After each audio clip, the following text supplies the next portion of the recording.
नमस्कार, इन खबर में आपका स्वागत है। भारत और चीन के सैनिकों के बीच में एक बार फिर टकराव हुआ है और ये टकराव इस बार हुआ है सिक्किम के नाकुला में, जो कि 19,000 फीट की ऊंचाई पे ये संघर्ष हुआ।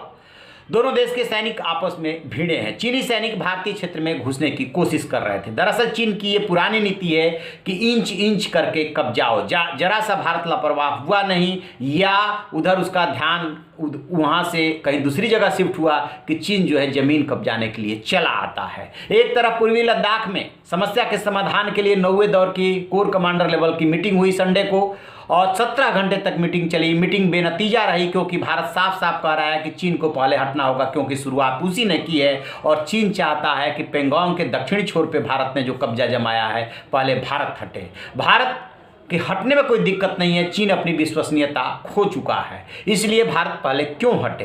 हटना तो होगा चीन को, क्योंकि चीन भारत की ज़मीन पे आया है, न कि भारत चीन की ज़मीन पे गया है।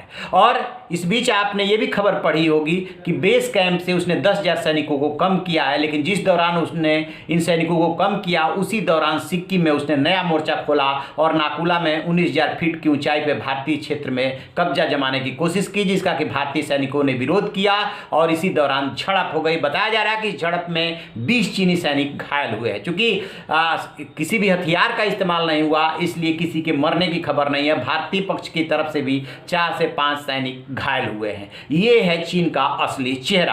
आपको बता दें कि नाकुला में कोई पहली बार संघर्ष नहीं हुआ है। 5 मई 2020 यानी कि कोरोना का दौर, जबकि पेंगोंग लेक पे भारतीय सैनिक पहली बार भिड़े थे। इसके बाद 9 मई 2020 को इसी नाकुला में भारतीय और चीनी सैनिकों में संघर्ष हुआ था। लेकिन जो सशस्त्र संघर्ष हुआ वो 15 जून को हुआ था गलवान घाटी में, जिसमें कि 20 भारतीय सैनिक शहीद हुए थे और उधर से भी 30 से 40 सैनिकों के मारे जाने की खबर आई थी। हालांकि आज तक चीन ने उसकी पुष्टि नहीं की। तो ये है चीन, यानी कि एक तरफ बातचीत, दूसरी तरफ घात। तो कैसे बनेगी बात? बन भी नहीं सकती। आपको बता दें डोकलाम में 72-73 दिनों तक टकराव चला था। फिर दोनों देशों के प्रमुख जब मिले तो किसी तरीके से समस्या का समाधान हुआ था। चीन की नज़र जो है भारत की ज़मीन पे है और सिर्फ भारत की ज़मीन पे नहीं, जितने भी पड़ोसी मुल्क है सभी से उसका सीमा पे तनाव है। अभी ताइवान से वो भिड़ा हुआ है।